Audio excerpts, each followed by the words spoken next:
Hello, everyone. Welcome to Many Minds Therapy Hub. Um, Glad to see our team together again. And we have Vanessa today. Hi everyone. My name is Vanessa. I'm a therapist here. I'm Latinx, bilingual. I like giving therapy in both English and Spanish, helping out the Latinx community. But I also like working with individuals, couples are really fun to work with. Just connecting people to themselves and helping them connect with others is something I really enjoy to do. Let's see, some hobbies of mine. We Well, I met Yamilka and she's also a dancer, so I just wanted to say that. I don't know if you had already shared that with. Um, I did share that. yeah, I like salsa and bachata, but I also like anything that helps me move my body. I like hiking, yoga, things that help me connect with nature. And I am also a mom of two kitties, so they have a big part in my life. Yeah. I think I'll use this time to navigate a little bit into why I became a therapist. Um, I'm sure that we probably all have really long stories, but I'm going to try to make it a little bit short. I think it had to do a lot with growing up, being Latinx, growing up in between two worlds. I grew up in TJ and in San Diego, so it was always kind of like finding myself in between those two places, and growing up and being in that mission to connect deeper within myself and to be able to connect with others, because there was a lot of disconnection growing up, and finding that space to define your own story. So I think that a little bit general, but those are Mhm. some things that helped me find my own way into therapy, trying to find a place within myself, creating a home within myself, which I think is a lifetime journey, right? And being able to connect with the ones that I love. I think that growing up in the Latinx community, it's a very collective culture, but there's also a lot of disconnection between ourselves and between others in our homes, and even in our families. I think that um, there's a lot of things that help connect us, but at the same time disconnect us. So it's been a journey to find that connection within myself, and to be able to see it with my parents and with others. But that's a little bit of what is my journey. So I just wonder about the others in the team. I don't know if maybe Rose, is that okay if we check in with you as to why you became a therapist? Yeah, yeah, thanks. Hi again, people out there. I'm Rosie, and I grew up with two therapist parents, which you might think like would just be like, yay, I'm gonna follow in their footsteps. But they had a lot of untreated grief because they lost their first child pretty traumatically, and then didn't really get the treatment that they needed to heal from that. And so I think I saw them burning out pretty hard in the field because they weren't taking the time to slow down and heal for themselves. And so I really didn't want to be a therapist when I was a teenager. And I think, a rebellious teen, it's not like you're really wanting to please your parents. And, I think it was a meandering path for me. I knew I loved children, so I started getting some child development credits and became a preschool teacher. And then I fell in love with the families that I worked with, and I just saw them struggling with such deep issues, like this family has cancer, this family, is struggling with the father has alcoholism, or, like a lot of deep stuff. And I really just wanted to be able to impact families on a deeper level. And that kind of begrudgingly led me back into this field. I was like, all right. And I'm so grateful that it did, because I love being a therapist. So fulfilling and meaningful. I can't imagine having a different path that brought as much depth and fulfillment to me and in my career. Yeah. What about you, Laura? Okay. So many reasons. So many reasons. It's been a journey. So I grew up in chaos, I think would be an appropriate term, and experienced a lot of things that, I wouldn't wish on anybody, right? And so naturally, I joined the military, right? Because it's a way out. And in the military, I lost several people. Serving under Don't Ask, Don't Tell, where people were not able to get the treatment that they needed, whether it be medical or mental health, because if they were truly honest, they would lose their livelihood, right? And so growing up, experiencing like childhood trauma, and then also like racism, and then serving under Don't Ask, Don't Tell, and like living my life in hiding, and losing friends, and then also, trauma that comes with serving. In many cases, there was a time that I just felt really broken. And actually, it took someone, one of my colleagues, pointing out, like, what is wrong with you, right? Like, you're here, but you're not really here. And I thought I was so good at keeping it all together and like hiding everything, right? And just keep on keeping on. And that was kind of a wake-up call for me. And so I decided to talk to somebody, and was in therapy for years, and actually, like, therapy changed my life. And I know the difference that it has made in my own life, and I wanted to be able to have that kind of effect on somebody else's life. And becoming a therapist has made me a better parent, such a better parent, right? It's made me a better parent. It's made me a better friend. It's made me a better person. And I know that's like a whole lot of information, but like that's my journey. And so now, having experienced like discrimination and like systemic oppression, and just all of the things that come along, like with being like a queer person of color, and moving through the world, really being able to help folks with queer identities or other marginalized or oppressed identities is really important to me. And having a therapist sometimes that has that kind of lived experience, I think, is really important, especially for those of us, with these kinds of experiences. Yeah. Thanks for sharing, Laura. I think that makes me the last one. I'm sorry, my voice today is not the best.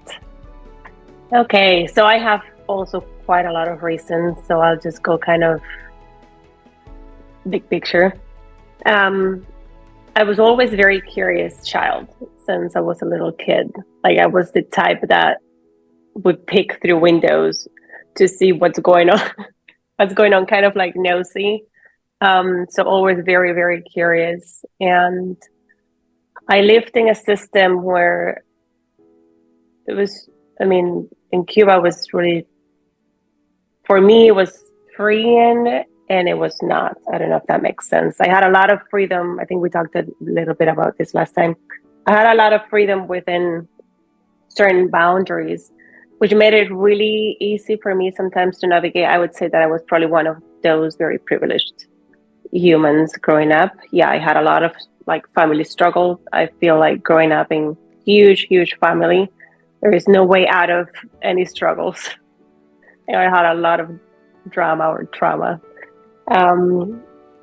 But in a sense, I was very, very lucky and fortunate. I think once I migrated to the United States, that's when like my life just totally collapsed. I just felt like, what am I doing? Who am I? And that had to do with like systems kind of clashing, because I had been painted a picture of what life would be like here based on what I heard, and then you get here, life is not even close to what you thought it would be. So it was very, very confusing, and I was terrified a lot of the time. I used to be in a lot of fear, and I would isolate myself a lot. And when you isolate, you can go either way. You can numb it with drugs, alcohol, or you can numb it with reading and being curious. So I went the route of, okay, I really need to learn. I'm curious about cultures now, because life and different cultures are not what I expected them to be. Like, it really was like a cultural shock for me. And that's when I kind of went into a journey of like learning psychology. And it took me many years to finish. So when I went into psychology, it was more like out of curiosity. And then I decided, do I want to make a career out of this or not? I don't know. But what the turning point for me was, I was struggling a lot with my kids when they were younger because of my own relationship struggles. So I went into therapy. I didn't know, at the time I was going through church, and church didn't seem to be helpful for me. I don't know, it may help other people, like counseling through church. So I decided, one of my friends was like, hey, why don't you go and meet this therapist? The same, right? So I was like, I didn't even know that was a thing, like for kids, that I could actually, even though I knew about it because I had studied psychology, it didn't click that I could actually go and seek help for somebody to help me manage my own children's behavior at that time. And then I learned about couples counseling, which I also didn't know about. I think when I studied, I did a lot of social psychology. So it was mostly like systems, because I was curious about, how they work. And that was really, really helpful. I really felt like I learned so much about how to navigate my kids and become less of an angry parent, because I used to be really frustrated sometimes, and more of like an understanding, empathic parent. So it was really, really helpful. And that's when I learned about the couple and therapy program that I then eventually went into. And I dealt, with a lot of my own, once I moved here and I didn't know the language, I would say a bit, I don't know if bullied is the right word, but definitely like there was a lot of judgment. People used to mock my accent quite often, which was really hurtful. And I was so confused about what was happening, because I never experienced something like that. Like, coming from a place where I felt very fortunate, now I'm like on the other side of like feeling like hurt by people's comments and just confused. So I managed a lot of that in therapy. And then I went into this programming. I feel like I'm still curious and I'm still learning. I still don't know enough, which is part of, I think, what a lot of us, keeps us in the field also, kind of like being curious about humanity, about people, and how do we support each other, and how do we grow with everybody else. Yeah, that's a little bit of my big picture of why I became a therapist. Yeah, it's really nice to hear everyone's kind of like why. And oftentimes people get curious, like even in sessions, clients will ask me, so why did you become a therapist? Yeah, so this is kind of nice, which then, we can go a little bit into, when do we decide to self-disclose? This one feels safe to me to self-disclose in this space. I wouldn't make this like a bigger deal in my sessions. Like, typically I tell them, but this is really about you. I don't want my story to take over your session time. Is not the intention. So I'm curious why everybody else's idea into, when do you self-disclose? I think I actually do quite a bit of self-disclosure.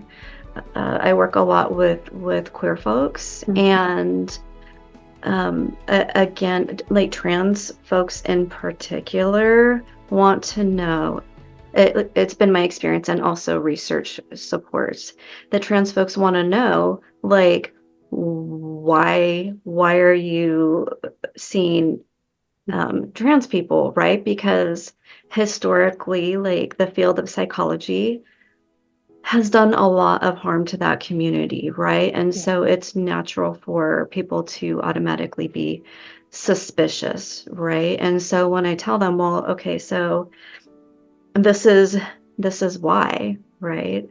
That, like, I have a vested interest in this. This is personal to me, and explain, like, this is why, and then it's just kind of like, oh, okay, right. So maybe this therapist does see me. Maybe this therapist does, like, have a little bit of an idea of what I might be experiencing, right? And then also too, it can really help normalize things for clients as well, right?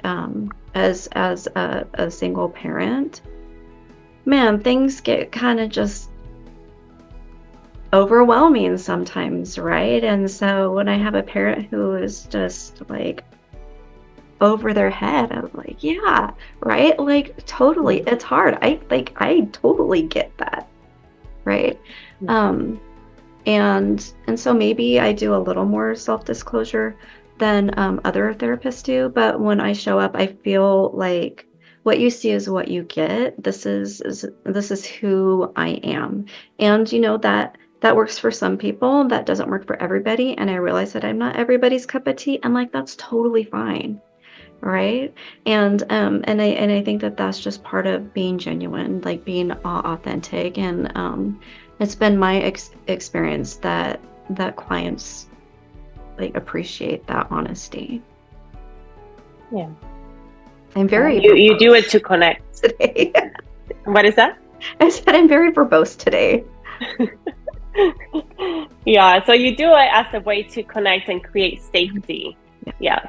And people do appreciate that, that kind of, like, showing up in what is the word? I'm losing words. Humanity, or the human in you. There it goes. And rather than just this, like, I don't know, are you there? Are you not? Are you with me? Yeah. Or are you just, like, hearing but not really? You get me? Yeah.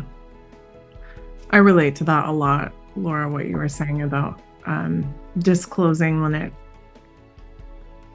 it feels like this experience, them hearing this is going to normalize their experience, right? I think I usually am very intentional about the ways that I disclose, and I think it was definitely a learning curve for me, because I think when I first started becoming a therapist, when I was a trainee, I think my tendency was, like, it was hard for me I think I over self-disclosed in the beginning. And I think finding that line of, when is this actually helpful for a client, right? Like, it's your hour, you're paying for it, right? I want this to be something that serves you if I'm disclosing something, right? And I think for me, I find that I self-disclose the most around, like, validating shared experiences of marginalization, whether that's around being queer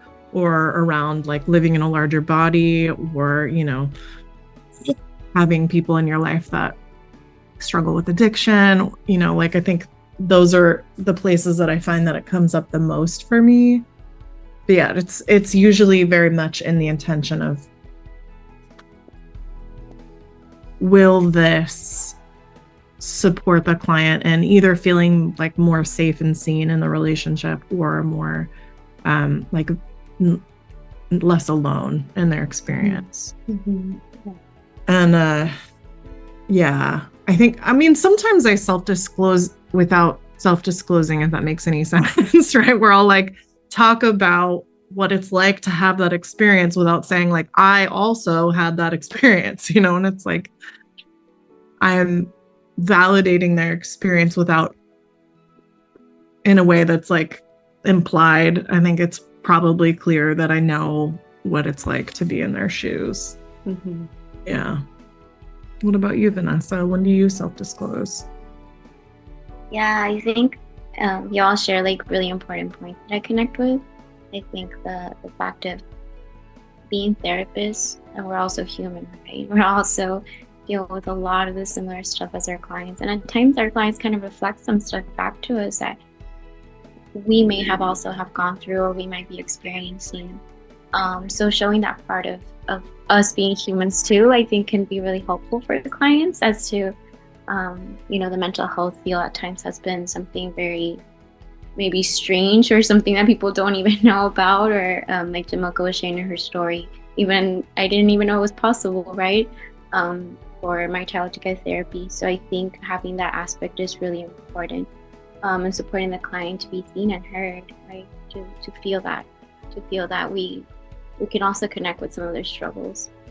And I think you all kind of shared important aspects of when we connect with our clients and important things about maybe something around culture, right?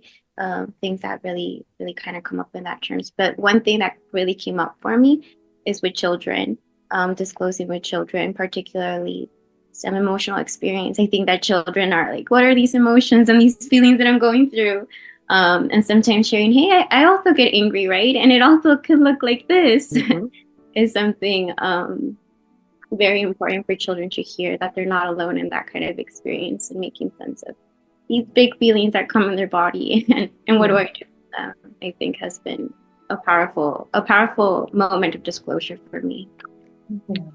Yeah, that just made me smile, Vanessa, because I do that with like the younger kids. I'm like, when I didn't know I was angry, because when you try to like help them like recognize their emotions or feelings in their body, and they're like, what are you talking about? And I'm like, okay, example, when I was younger and I didn't know I was really angry, sometimes I would be really angry, I used to flex my muscles and I didn't know I was flexing them until somebody pointed them out. So that I always share that, and they're like, oh wait, hold on.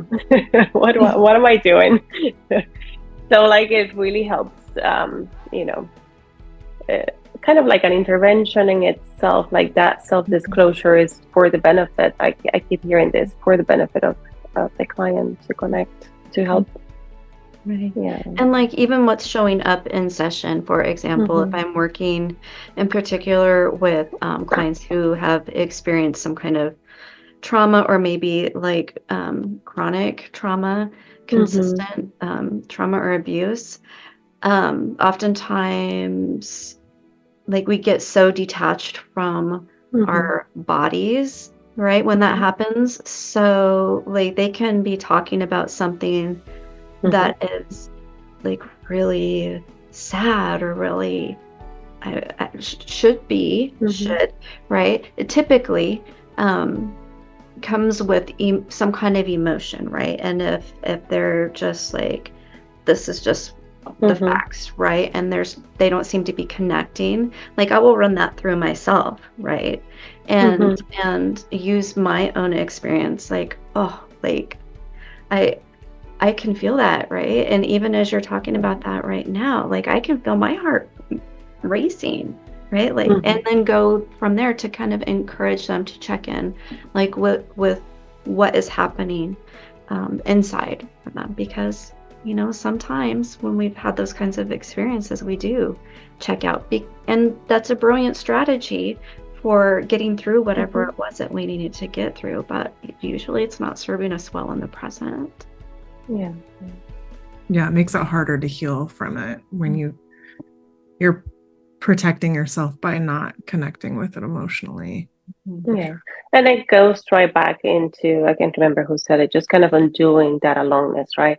Oh wait, you're sensing this, or am I disconnected from this? But then it's safe to be in a space with somebody who is actually experiencing this, and I'm not doing this alone, because it's really difficult sometimes for people to allow themselves to go there into that emotional place, or like let themselves come back and not detach from their bodies or own experience. It's really difficult. So self-disclosing that in those moments, it also, like you're saying, is huge. Yeah. And I think this space too, like Mm-hmm. bring in this space, you were kind of Mhm. hitting on this a bit, Dr. Mhm. Yamilka, about like it's a little bit different, right? Like there might be more self-disclosure here because I'm not like mindfully trying to prioritize the client, right? There's more. Yeah. I'm not concerned about is me sharing my personal experience like the most helpful for the client. If it's, there's more room for kind of finding that. It's also a little bit weird though, I have to say, because I think when you're a therapist, you are a public figure. And I think that there's like how much is appropriate. Like I don't need to go into all of my trauma, right? Like that's not maybe necessarily something that I would feel comfortable or would feel appropriate for me in this kind of a space, but finding a kind of like, I can talk about it in a broad sense, but like how much feels appropriate, for lack of a better term, in this kind of space. Yeah. It's like where's the line? How much do you actually share? Yeah. That's so interesting that you brought that up, because I was literally just thinking boundaries, right? And so that's kind of sounds like what you're talking about. And like if we are tying this into self-disclosure, like when we're self-disclosing, sometimes that can help model boundary setting for our clients, right? So or also like prioritizing, right? So I have a couple of things, and I need to like move our appointment for a reason. And if I do need to do that, I will typically tell my clients, right? Like life happens, life gets lifey, and I'm a person, and guess what?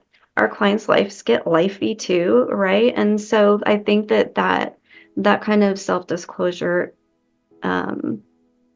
with not needing to go into a bunch of detail or Details. whatever, right? I think helps build trust oftentimes as well. Yeah. And then again, like modeling boundary, right? Yeah.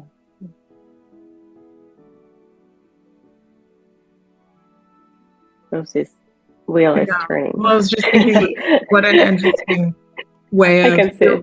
You're right, like the self-disclosure around like scheduling or kind of outside of the, like I, for example, therapy. Yeah, I try to I mostly don't work in the evening, so I can be available for my children because they're still like almost 7 and 9, right? So I want to be there for this sweet nectar of their middle childhood ages, right before they reject me in adolescence. But waiting for it. Yeah. So I think I'm always like, okay, how much of this do you need to know? Am I oversharing? Because that can be like a trauma response too, feeling like I have to explain to the nth degree when I'm having to not maybe be able to be available in the way that somebody wants me to be, or when someone wants me to be. Sure. And like that's you're showing, you're modeling boundaries, right? You are saying that this is the time that I have carved out for family time, right? And this is where my boundary is. Because people so many times get caught into like this people pleasing cycle, right? And so boundaries, like what boundaries?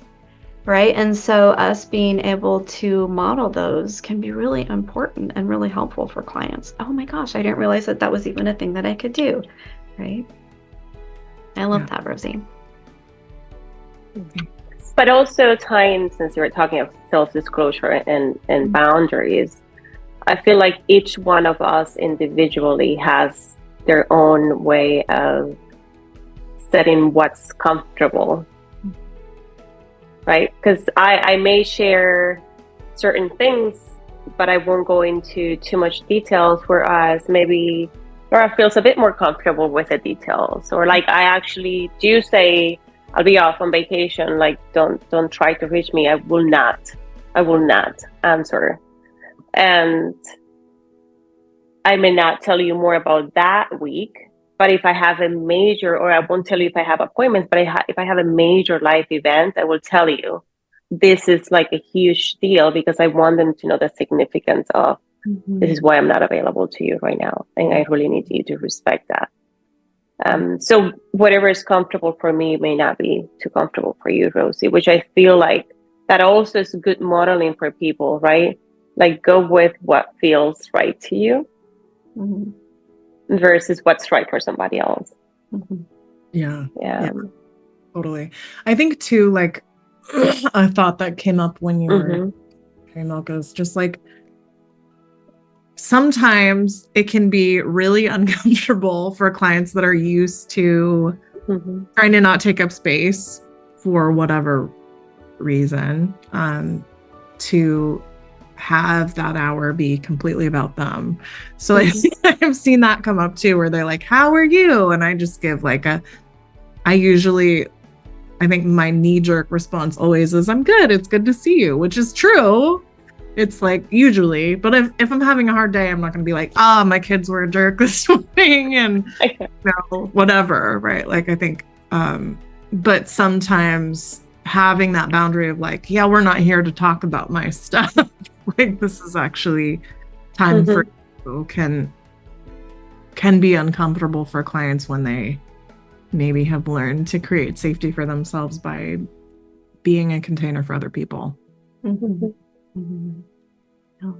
think one of the things, and I don't think I've talked about this before, but like 21 years of military will like really do it to your body, right? And so like I have some chronic health issues, and I try to, like, even in my first meeting with clients, just let them know up front, like, yeah, so I have some chronic health stuff, and there are times that my body is just like, I'm just in pain, and I won't even realize it, right? Because it's a chronic condition that I deal with all the time, right? But there might be days where I'm like maybe a little bit more twitchy, like moving around. And it's not that I'm not paying attention, right? It's just that my body is not feeling good, and I'm just trying to figure out a position that sucks the least today, right? And I think that if people have any of those kind of issues going on that might like leave a client wondering like, what is wrong with them, right? I think like addressing that right off the bat, even if like it's not a bad body day for me, giving them that awareness, I think, is really important. Even though it is sharing like medical stuff about me, I think that that's something that could affect our therapeutic relationship, and it's important for me to disclose that. And also working with clients who have been hurt or dealing with chronic health issues. Yeah, like there can be that, again, feeling of isolation, like nobody understands. I don't know what this is like for you, but I know what it's like for me, and some days are just really, really hard. So the same, it's like you connect and you're also saying, I'm here with you, even though you may see me moving. It's still what I go back to the same thing. It's like we're still self-disclosing, and it's really about tending to our clients' needs. It's really not about tending to ourselves in those moments. It's like, how is this coming up? How can this actually help you? Yeah, I love that. I think it's almost time to wrap it up. Any final thoughts? I think it was just really trying to make space for our clients, especially during disclosure, and also attend to us as therapists, as humans as well. And maybe moments when stuff comes up for us. I mean, Rosie, you're a mom, right? It's the little ones. I mean, you're all moms, right? So I think that there are going to be moments when maybe kids are going to come first. And so maybe having that communication with clients, I mean, other family stuff, I know that lately there's a lot of Yeah. family stuff that has been happening in my end with my family health issues. So I think that space to maybe, I'm not going to make it about me, right? And sharing what's happening with my family, but I'm just going to let you know as my client that there's some issues going on, and that's why we need to reschedule today's session or something like that. Yeah. Yeah. Pets are also babies, let me tell you. Yeah. I quickly, because I know we have to end, I actually had to end a session, I think 2-3 months ago, at the time of session, because my bird flew out and I was freaking out. And there is no hiding and there is no making space for my client at that time. And I said, I am really sorry. I have to go find my bird. Yeah. I was like distraught. So, Vanessa, you also have babies. Yeah. I think one other last thought that I wanted to share too is like sometimes clients want advice, and sometimes I'm like, actually, I feel like I generally try to connect clients with their own truth, like help them kind of navigate that for themselves, empower them to explore that for themselves. So that's often an area that clients want us to disclose that may not always be in their benefit. And sometimes I think that that can be frustrating when they're like, I just give the advice. Yeah. And then I say, what works for me may not work for you. This may work for me. And I cannot tell you that this is going to work for you. Let's find that. Which is, like you're saying, frustrating. And sometimes I think it depends on the length of the relationship, right? Like the work that you've done. I will say that this has worked for me. I cannot tell you that this is going to work for you. And how is that landing on you to hear it? So bringing it back to them, right? Yeah. I think it's often, I've seen like a meme, right, about how what we often want from friends is just like compassionate listening and empathy, and they're giving advice, and what we often get from therapists is like compassionate listening and empathy. What clients without tell me what to do without the advice. Yeah. Okay, this was really fun, Vanessa. We're so glad you made it today. Yeah, it's nice to have you in this space. So yeah. Okay, until next time.